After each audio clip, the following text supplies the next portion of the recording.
കുറേ സ്ഥലങ്ങളിലൂടെ കുറേ പേര് ചോദിച്ചിട്ടുണ്ട് കേട്ടോ എന്ത് പറ്റിയെന്ന്.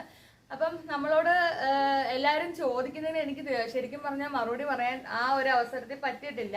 ഇപ്പോഴാണ് ഞാൻ ശരിക്കും ഒന്ന് ഓക്കെ ആയത് കേട്ടോ. അന്നേരം ഇപ്പം എന്ന് പറഞ്ഞാൽ ഞാൻ നിന്നോണ്ടാണ് ഈ വീഡിയോ എടുക്കുന്നത്. ഇരുന്ന് സംസാരിക്കാൻ എനിക്ക് പറ്റത്തില്ല. കാര്യം ഇരിക്കുമ്പം നല്ല രീതിയിൽ ബുദ്ധിമുട്ടുണ്ട് കേട്ടോ. അപ്പം ഇരിക്കുന്ന സ്ഥലത്തുള്ള ഒരു ഓപ്പറേഷൻ ആയിരുന്നു. അപ്പം നമ്മൾ ഓപ്പൺ ആയിട്ട് കാര്യം പറയാലോ. ഈ ഒരു വീഡിയോ എന്ന് പറഞ്ഞാല് കുറേ പേരുടെ അടുത്ത് ചോദിച്ചിട്ടുണ്ടായിരുന്നു എന്ത് പറ്റി, എന്തിന്റെ ഓപ്പറേഷൻ ആയിരുന്നു, എന്താണ് കാര്യം എന്നൊക്കെ ഒരുപാട് നമ്മളെ സ്നേഹിക്കുന്ന കുറേ പേര് ചോദിച്ചിട്ടുണ്ടായിരുന്നു കേട്ടോ. അപ്പൊ അവർക്കുള്ള ഒരു മറുപടി ആയിട്ടാണ് അല്ലെ അവർക്കുള്ള ഒരു ഉത്തരമായിട്ടാണ് എന്റെ ഇന്നത്തെ ഈ ഒരു വീഡിയോ കേട്ടോ. പിന്നെ നമുക്ക് നല്ല നല്ല ലോങ് വീഡിയോസ് ഒക്കെ ചെയ്യാം. ഞാനൊന്ന് ആവതായി വരട്ടെ.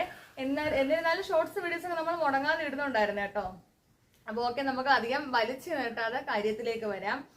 എനിക്കിപ്പം എന്റെ സർജറി കഴിഞ്ഞിട്ട് ഏകദേശം എനിക്ക് തോന്നുന്നു 2 ആഴ്ചയോളം ആവാറായി വരുന്നു. കഴിഞ്ഞ മാസം ഒരു 22-ാം തീയതി ചൊവ്വാഴ്ചയായിരുന്നു എന്റെ ഓപ്പറേഷൻ കേട്ടോ.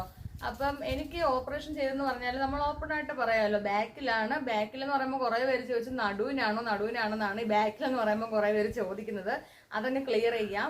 നടുവിനല്ല, നമുക്ക് എൻ്റെ ഇടത്തെ ചന്തിക്കാണ് കേട്ടോ. അപ്പോൾ ഓപ്പൺ ആയിട്ട് പറയുന്നതുകൊണ്ട് നിങ്ങൾ തെറ്റിദ്ധരിക്കേണ്ട ആവശ്യമൊന്നുമില്ല. ഉള്ള കാര്യം നമ്മൾ ഉള്ളതുപോലെ പറഞ്ഞാലേ നിങ്ങൾക്ക് മനസ്സിലാകത്തുള്ളൂ. അല്ലാതെ ഞാൻ